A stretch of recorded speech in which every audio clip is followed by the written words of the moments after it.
All right, so today I wanted to start by talking about this story of the New York Post. And it was Fauci was on CNN yesterday morning, I believe. And it's titled "Social Distancing Masks Still Necessary After Getting Vaccine," according to Fauci. Again, the first thing I would start on by saying is that it's getting really tiring, like constantly pointing out the obvious and yet people ignoring it. And again, not not the people watching this overwhelmingly probably, but the general public. In that I've been saying this kind of stuff over and over and over again, that the virus is not an issue. Like, it's not an issue. It's all about control. Again, I pointed out yesterday, and it was going very viral yesterday, Trudeau talking about the whole great reset. We're going to use this as an excuse to push for socialism, basically. And then again, it's what I said over and over again, that if all these lockdown measures and mask mandates were actually about making us safe, then they wouldn't be going about it in the same way. Like, again, if the vaccine was so good, well, why do we need mask mandates, right? And if mask mandates are so good, why do we need a vaccine?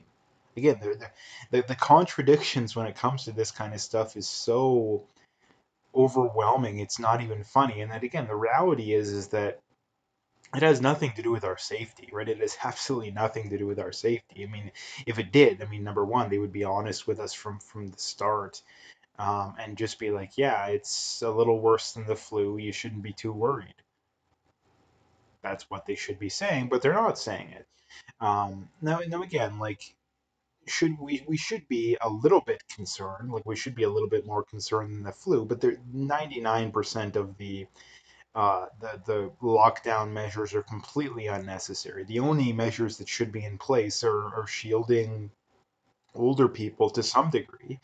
But again, I know that a lot of them, I would assume, and I mean, I know personally I've heard some of this as well, so I think it's safe to say that a lot of these people, they don't want to be locked in their room for 24 hours a day or whatever the hour or two you're out to eat. I mean, it doesn't make any sense. Like, would you rather, like, literally be a prisoner, or would you rather, not be a prisoner and risk dying, right? I mean, to me, if I'm in my 80s, I don't want to die, like, locked in your room, depressed. Like, I don't understand why anyone would want that. Um, but again, I know there's plenty of aspects of it too. But the whole point of this, getting back to the main point here, being is that this has nothing to do with controlling the virus or safety or any of this garbage that the mainstream likes to bring up. It has everything to do with control, everything to do with power, and everything to do. I mean, a lot of it's related to money as well. I mean, look at how much money a lot of these people have made during this whole situation. And not to mention, too, like, or any of these politicians or doctors, like, are they losing any money right now? No, they're all getting full salary. They're not even working. A lot of them aren't even working as much as they normally do. I mean, look at Parliament. There isn't, it's not going on like it normally is. I mean, the doctors, yeah, a lot of them are working pretty hard, but I've heard of many areas. In fact, most hospital, I've yet to talk to one person who's talked to anyone who talks about how hospitals are being overwhelmed. Again, this is the one argument that they've been bringing up this up for almost a year now, that, oh, the hospitals are going to be overwhelmed, and yet we had, what, one hospital in the whole province that's been quote unquote overwhelmed. And even then, I don't even think it was overwhelmed. I think it was at capacity, which isn't overwhelmed, considering the fact that anybody that knows anything about working in a hospital should know that hospitals are designed to work close to capacity, sometimes even over technical capacity. So again, when people bring this up, ooh, hospitals are at 90% capacity or 95% capacity, we need to be so worried. Well, no, we really don't, because that's how they were designed to be, right? If a hospital's at half capacity for an extended period of time, it's at risk of being shut down, or at the very least, they're going to have layoffs, right? So this is something that, now again, the reason why the left is so unconcerned about that is that they believe that, oh, if you don't have enough money, we can just print it up or we can just tax it, right? So again, according to them, they don't ever consider that point of view, because according to them, if you don't have enough money for healthcare, you can just print it up or you can just tax more, right? Even though that's, I mean, in the long run, that's never realistic, but that's what they believe. So anyway, this is just more craziness, like more insanity. That's, you know, we're still going to have mask mandates even after the vaccine, right? And this is what I've been bringing up to, that I know some people that are like this, oh, it's just a mask, it's just temporary, just wear the mask, right? But no, that's not how it's going to work. We're going to be wearing masks for years, maybe decades, for all we know, right? Like, again, like the big problem here is just the naive, just how naive the average person is. Like, they genuinely believe that, it's just temporary. Like, again, we flip 15 days to flatten the curve, right? Like, how naive and ignorant do you have to be to actually still trust this? Like, I don't understand. Like, in my mind, like, I don't think it's possible to be more naive and ignorant than to take these people's word for, take these people's words at face value. Like, I don't know how you can do it. I really don't. But then again, look at where we are. Like, I mean, the scariest thing, if you want to see something scary, I mean, go on Reddit, go like read through the comments of like Jason Kenney or Hinshaw's Twitter, the comments on there whenever they make a post related to this whole situation. It's just a bunch of complete and utter idiots just begging, lock us all down, destroy the economy, destroy everything, so we have a slightly less large chance of dying of a virus that has a death rate that's less than the flu for the majority of people that are complaining about it, right? Like, it's just pure insanity. Calling it pure insanity is an understatement as well. Like, it's absolute insanity. So anyway, again, speaking of the economy, Pierre Poilievre points out here, since I made the below statement, new jobs data is out. Unemployment in Canada, 8.9. In the US, it's at 6.9. So again, 6.9 is still way too high. Like, I mean, an unemployment rate above 4, maybe 5% is much, much too much in my, like, if you don't have an unemployment rate below 4%, then I would say that you don't have a very good economy, or you have a very large percent of the population that just doesn't really want a job, or at the very least, people that lazily want a job, I guess would be a better way of putting it.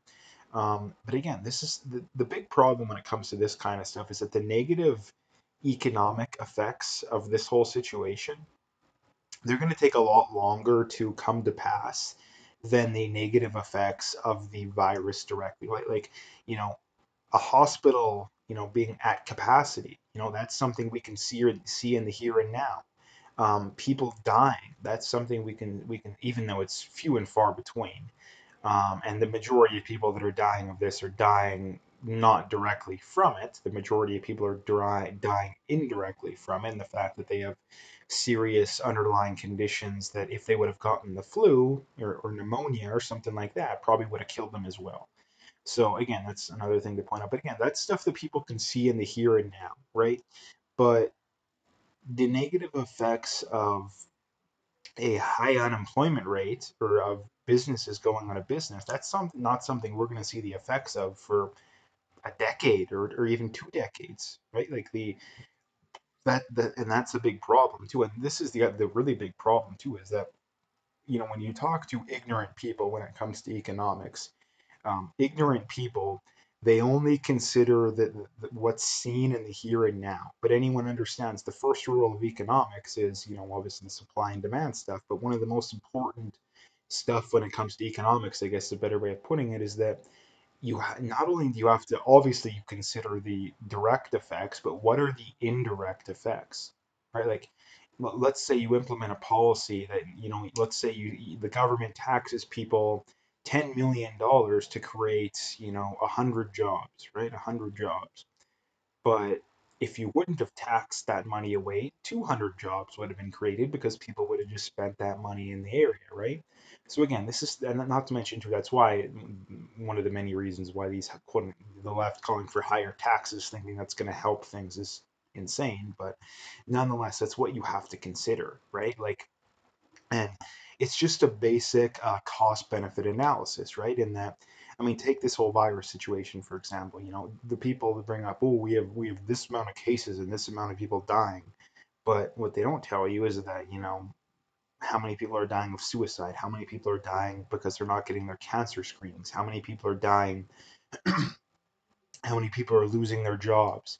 How many people are dying in the third world? That's a big one that I brought up recently. That a lot of people are dying in the third world because they're not getting, the amount of trade has gone down. People are basically starving to death. They're gonna die of malnutrition down the road. Like how many people are gonna have issues when it comes to that? Again, it's very funny how we value the life of an 80-year-old in Canada more than we value the life of a child in Africa, right? It's very funny how we do that. So again, that's just another important thing to bring up.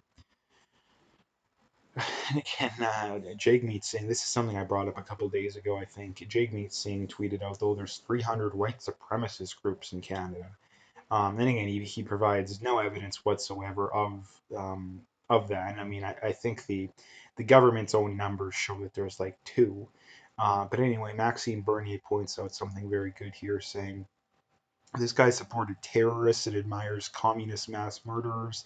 There's no wave of white supremacy and neo World War II Germanism in Canada, the most welcoming and tolerant country in the world. The real threat comes from far left extremists like him who want to curtail our freedoms. So again, this is something the left loves to do. They love to pretend that white supremacy is this massive issue. That it's the biggest issue facing us when it comes to this stuff, even though they provide very little evidence, if any, of that, right? But again, on the flip side, you have Jagmeet Singh, who's banned from India because he supports, or at the very least, refuses to condemn a group of Sikh nationalist terrorists, I believe, is the reason that he's banned.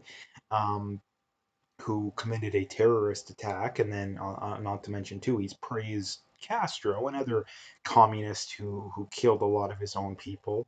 Again, so the reality here is that these people exist entirely to push a crazy political agenda, right? And they mask it behind this whole anti-racism, all this garbage they like masking it behind because again, if they were to be honest with people, well, then it would make them look a whole heck of a lot worse than they actually do. So they really can't just be honest with people. So anyway, again, like Jagmeet Singh, one of the craziest politicians that exists in Canada. So very good point by Maxime Bernier.